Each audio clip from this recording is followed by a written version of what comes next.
السلام علیکم، میں ہوں ریحان طارق اور آپ دیکھ رہے ہیں دستک۔ پاک فوج میں اعلی افسران کے تقرر و تبادلوں، خصوصاً DGISI کے تقرر سے متعلق فوج کے شعبہ تعلقات آبا کی جانب سے جاری پریس ریلیز کو آئے 7 روز گزر چکے ہیں، مگر DGISI کے تقرر کا وزیر اعظم کی جانب سے تاحال باضابطہ نوٹیفیکیشن جاری نہیں ہو سکا ہے۔ گزشتہ 7 روز سے سوشل میڈیا پر جاری تنقید، بحث اندازوں اور قیاس آرائیوں کا طوفان بھی نہیں تھم سکا ہے۔ تاثر ہے کہ حکومت نے ایک سادہ سے تقرر کے معاملے کو اپنی غیر سنجیدگی اور نابالغ طرز سیاست سے نہ صرف پیچیدہ بنا دیا ہے بلکہ ایک اہم قومی ادارے کی ساکھ کو بھی نقصان پہنچایا ہے۔ گزشتہ 2 روز سے انتظار تھا کہ حکومت نوٹیفیکیشن جاری کر کے سارے معاملے کو آسان بنا دے گی، مگر گزشتہ روز وزیر اعظم کے معاون خصوصی اور تحریک انصاف کے چیف ملک عامر ڈوگر نے ایک اور بیان کے ذریعے معاملہ مزید الجھا دیا ہے۔ وہ سٹیٹمنٹ کیا دیا انہوں نے، ذرا اس کی ایک جھلک آپ کے سامنے رکھتا ہے۔ میرے آئیڈیل تعلقات ہیں جنرل باجوہ سے۔ یہ بھی کہا، جیسے آپ نے کہا کہ میری خواہش تھی کہ جو افغانستان کا ایشو ہے، اور ظاہر ہے آپ اس کے ڈائریکٹ متاثرین میں سے ہیں اور ہمارا ایک بہت بڑا رول ہے اس سارے پروسیس میں، تو جنرل باجوہ بھی کچھ ماہ گزار جاتے ہیں۔ پروسیس یہ ہے کہ 3 یا 5 نام وہاں سے دوبارہ نام آئیں گے منسٹری آف ڈیفینس سے، جی تھرو پراپر چینل، اور پھر اس میں سے ایک نام جو ہے وہ پرائم منسٹر منظوری کر کے جی انہوں نے کابینہ کے اجلاس میں یہ ذکر کیا پرائم منسٹر نے یہ کہا کہ میری کوئی ایگو نہیں ہے، وہ ایک چیف ایگزیکٹو آف کنٹری ہیں، عوام کے منتخب اس آفس کی وزیر اعظم ہیں، اور آرمی چیف، اور اس آفس کی بھی اپنا ایک احترام ہے، ایک عزت ہے۔ ملک عامر ڈوگر کے اس بیان کے بعد سوالات کا ایک نیا سلسلہ شروع ہوا۔ کیا وزیر اعظم DGISI کے حوالے سے حالیہ تقرر سے ناخوش تھے؟ کیا واقعی وہ جنرل فیض حمید کو ہی DGISI دیکھنا چاہتے تھے؟ کیا حساس ادارے کے تقرر قومی حکومتی حلقوں میں کنفیوژن پیدا کی ہے؟ کیا حکومت اور ادارے ایک پیج پر ہیں؟ انہی سوالات کے بیچ پیدا ہونے والی کنفیوژن کو دور کرنے کے لیے وفاقی وزیر اطلاعات فواد چودھری آگے بڑھے اور ملک عامر ڈوگر کے بیان کو بددیانتی قرار دیا۔ ساتھ ہی کہا کہ اس معاملے پر مشاورت کا عمل مکمل کر لیا گیا ہے، جلد ہی اعلان کیا جائے گا۔ اس حوالے سے فواد چودھری صاحب نے کیا موقف اپنایا، اس کے بعد ذرا وہ بھی آپ کے سامنے رکھتا ہے۔ ڈوگر صاحب چیف وپ ہیں آپ کی پارٹی کے، انہوں نے بھی آج ایک ٹی وی چینل پہ کہا کہ وزیر اعظم افغانستان کی صورتحال کی وجہ سے مزید 6 ماہ جو سابق یا انکمبنٹ DGISI ہیں ان کو رکھنا چاہتے تھے جنرل فیض حمید صاحب کو، تو یہ بات بھی ہوئی، وزیر اعظم نے اس کا اظہار کیا کہ چونکہ وہ کیبنٹ کے اندر اگر کوئی بات ہوئی ہے تو وہ آفیشل سیکرٹ ایکٹس کے انڈر کور ہوتی ہے۔ I would not like to comment on that۔ حکومت کی اسی غفلت نے سیاسی مخالفین کو موقع فراہم کیا ہے کہ وہ حکومتی پالیسیز پر کھل کر تنقید کر سکے، اور اسی کی جھلک آج اسلام آباد ہائی کورٹ کے بعد میڈیا سے گفتگو کرتے ہوئے مریم نواز کی سٹیٹمنٹ کے اندر بھی دکھائی دی۔ وہ کیا کہہ رہی تھی، ذرا وہ بھی آپ کو دکھاتے ہیں۔ نواز شریف بننے کی تو کوشش بھی نہ کرنا، اور شیر کی کھال پہننے سے کوئی شیر نہیں بن جاتا۔ جو پوری سیاسی جدوجہد ہے پچھلے 8-10 سال کی، وہ جمہوریت کے خلاف سازش سے عبارت ہے۔ مریم نواز نے جہاں حکومتی پالیسیز کو ہدف تنقید بنایا ہے، وہیں وزیر اعظم عمران خان صاحب کے ذاتی فیصلوں سے متعلق بات کی ہے کہ فیصلوں میں جادو ٹونے کا کردار ہوتا ہے۔ اس طرح کا الزام بھی مریم نواز صاحبہ کی طرف سے عائد کیا گیا۔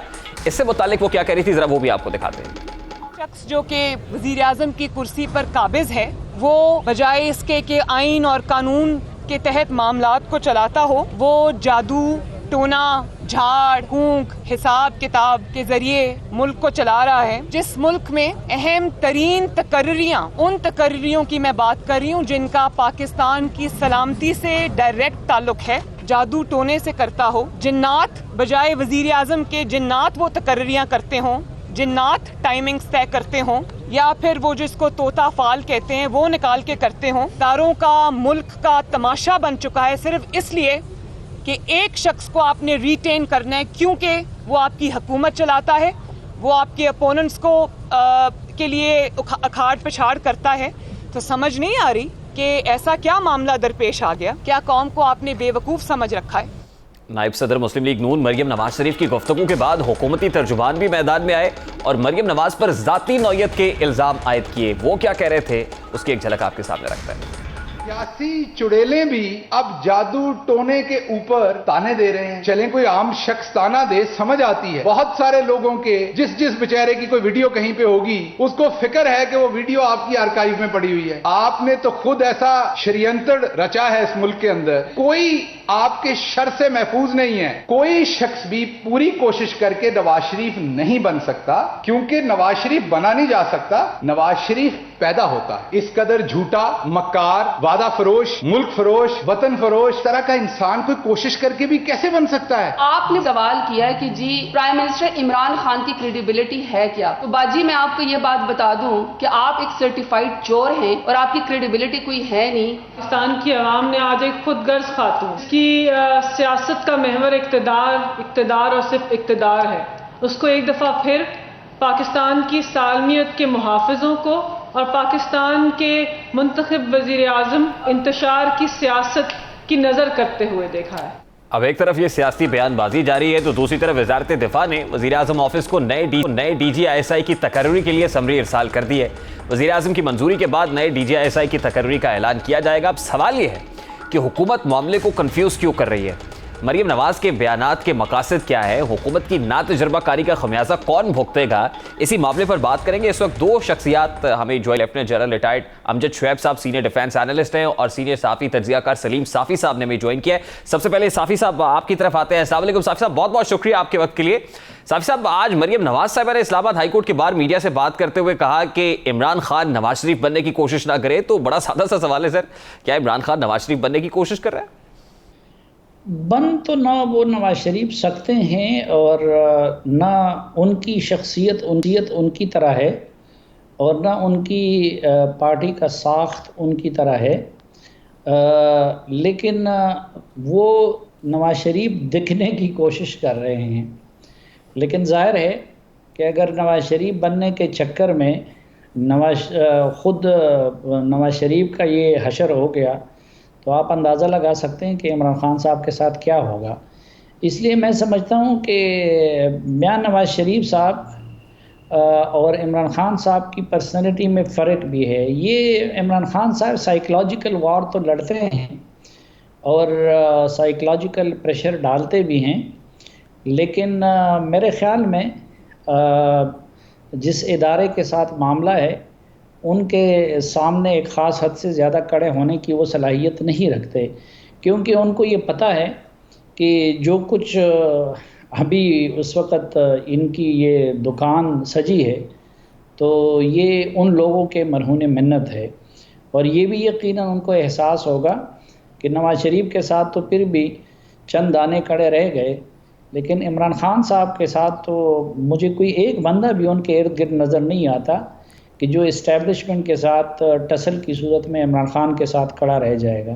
صاحب گزشتہ روز وزیر اعظم کے اپنے معاون خصوصی اور پاکستان تحریک انصاف کے چیف ویپ ملک عامر ڈوگر صاحب نے جو کہا, کوٹ ان کوٹ آپ کے سامنے رکھتا ہوں, یقیناً اس میں ادھر ادھر ہونے کی گنجائش بھی نہیں. ربر سٹیمپ کی بات ہوئی, ڈکٹیشن کسی سے نہیں لوں گا, کیبنٹ کے اندر وزیر اعظم نے کہا, یہ عامر ڈوگر صاحب کہہ رہے ہیں. اور پھر یہ تک کہا کہ جیسے جو بائیڈن کو وہ ایبسولوٹلی ناٹ کہہ سکتے ہیں تو وہ کسی کو بھی ایبسولوٹلی ناٹ کہہ سکتے ہیں.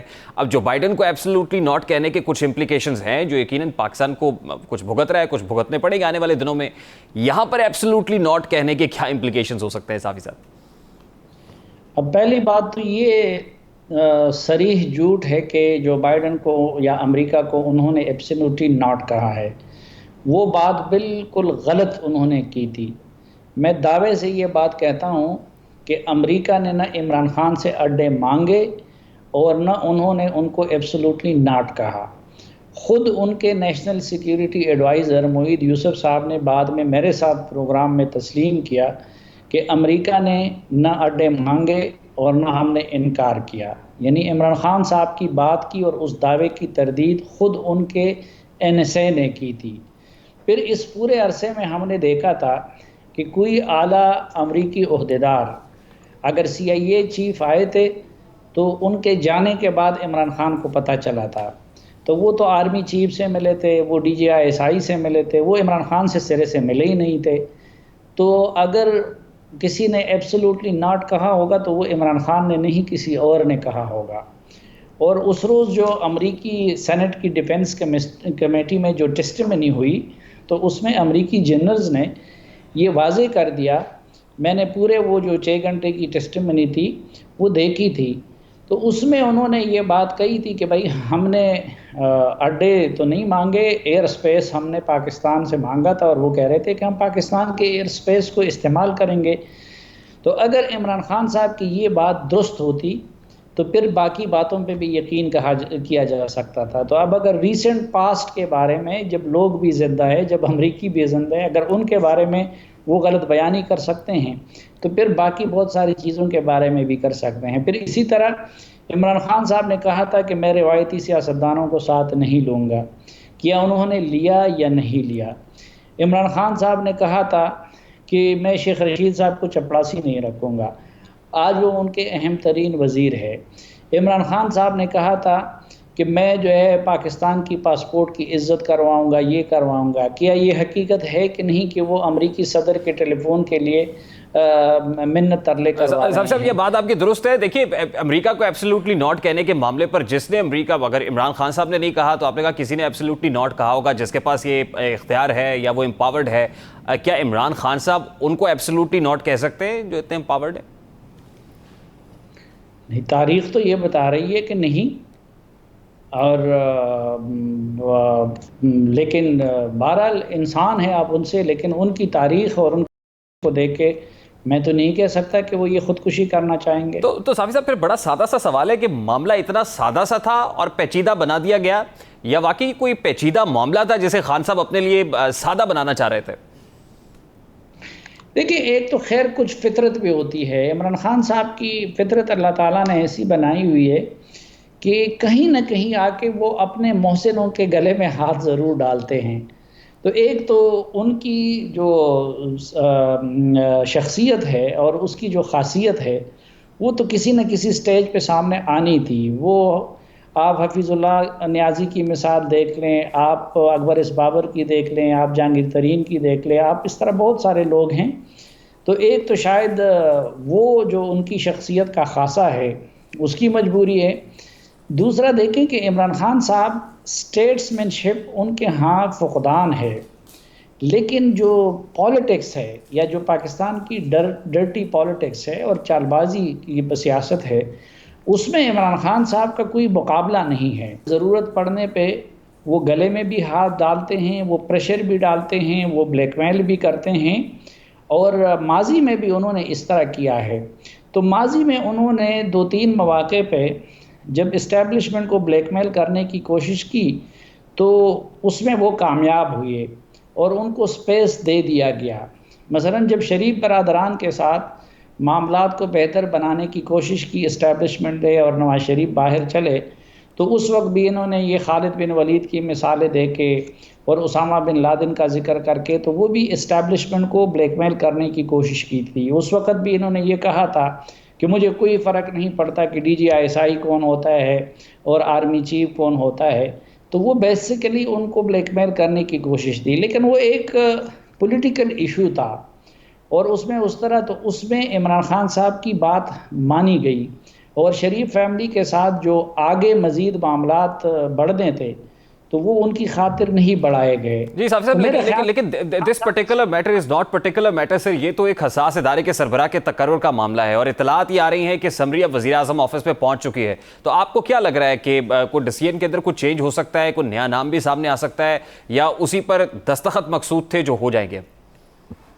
نہیں، میں آپ سے یہی عرض کر رہا تھا نا کہ اس وقت بھی عمران خان صاحب اس غلط فہمی کے شکار ہوئے کہ شاید اس معاملے میں بھی وہ انسٹیٹیوشن کو بلیک میل کر لیں گے، لیکن یہاں پہ میرے خیال میں ان سے مس کیلکولیشن ہوئی ہے کیونکہ وہ معاملہ تھا سیاست سے متعلق. تو صافی صاحب ابھی بھی ابہام موجود ہے یا یہ معاملہ مزید طول پکڑ سکتا ہے؟ کیونکہ فواد چودھری صاحب نے کہا کہ کنسلٹیشن کا پروسیس اب باقاعدہ طور پر شروع ہو گیا ہے پروسیس، اور اب کہا جا رہا ہے سمری پہنچ گئی ہے، دستخط کے بعد باضابطہ طور پر نوٹیفیکیشن بھی ہو جائے گا، یا مزید ابھی چند دن انتظار کرنا پڑے گا اور ابھی مزید جو ہے کنفیوژن پیدا ہوگی؟ دیکھیں، میں نے کل بھی عرض کیا تھا کہ یہ معاملہ آج بھی حل ہو سکتا ہے اور 3-4 دن بھی لے سکتے ہیں، لیکن مصیبت یہ ہے کہ وہ کچھ ایسے پہلو ہیں اس معاملے کے کہ جن کا ہم اگر ذکر کریں تو پھر یہ اعتراض کیا جاتا ہے کہ جی ہم ذاتی معاملات ڈسکس کر رہے ہیں یا خاندان میں گھس رہے ہیں، اس لیے میں اس طرف جانے سے تو قاصر ہوں اور اس کا ذکر کرنے سے قاصر ہوں، لیکن بہرحال جو میری معلومات ہے اس کے مطابق ہوگا وہی جو پہلے سے ڈیسائیڈ ہو چکا ہے. دوسرا اصل مسئلہ یہ نہیں ہے جو عمران خان صاحب نے تاثر دیا، اس کو انہوں نے ایکسکیوز بنایا، اور ایکسکیوز اس لیے بنایا، پہلے سے ساری چیزوں میں وہ آن بورڈ تھے، جنرل فیض صاحب بھی آن بورڈ تھے، یہ جو کچھ ہو رہا تھا وہ جنرل فیض صاحب کے گڈ فیتھ میں ہو رہا تھا، تو لیکن آخری وقت پر عمران خان صاحب کو کسی دوسری دنیا سے کچھ چیزیں ایسی بتائی گئی کہ جس کی وجہ سے وہ جب یعنی یہ نہیں کہ آرمی چیف کا فیصلہ ان کے لیے سرپرائز تھا، بلکہ خود شاید ان کے لیے عمران خان صاحب کا ریئیکشن سرپرائزنگ تھا، اور وہ کیونکہ اس سے پہلے تو معاملات سموتھلی اس طرح چل رہے تھے، تو ابھی بھی اس فیکٹر کا عمل دخل ہے جس کی وجہ سے عمران خان صاحب نے یہ سٹانس لیا ہوا تھا۔ لیکن میں پھر وضاحت کروں کہ معاملہ نہ جنرل فیض صاحب کا تھا، نہ جنرل فیض صاحب کو مزید رکھنے کا تھا، لیکن عمران خان صاحب نے اس کی آڑ لی، معاملات کچھ اور تھے۔ اب اگر وہ جہاں سے عمران خان صاحب اس معاملے میں رہنمائی لیتے ہیں تو اس میں یہ بھی پاسبلٹی ہے کہ اگر رہنمائی والی جگہ کو اگنور کرتے ہیں تو آج کل میں بھی یہ معاملہ ہو سکتا ہے، لیکن اگر اس رہنمائی والی جگہ کے اسکرپٹ کے مطابق عمران خان صاحب چلتے ہیں تو پھر اس میں 2-3 دن مزید لگ سکتے ہیں، لیکن ہوگا وہی جو پہلے فیصلہ ہو چکا ہے۔ صافی صاحب، پہلے تو فیصلہ ہو گیا ISPR کی ریلیز کے اندر، اور لیفٹیننٹ جنرل ندیم احمد انجم کا نام اس میں بطور DGI سے مقرر کیا گیا ہے۔ مجھے سر لاسٹلی یہ کہیے گا کہ ایک تو آبویسلی جینوئن کنسرنز ہوتے ہیں، جیسے ملک عامر ڈوگر صاحب نے یہ کہنے کی کوشش کی کہ وہ چاہتے تھے کہ جنرل فیض کنٹینیو کریں، دوسری طرف آج مریم نواز صاحبہ وہ کچھ اشارہ کر رہی تھی، کچھ جنتر منتر کی بات کر رہی تھی، اور یہ سب یہ کیا معاملہ ہے سر؟ ایک نئی بحث شروع ہو گئی۔ بس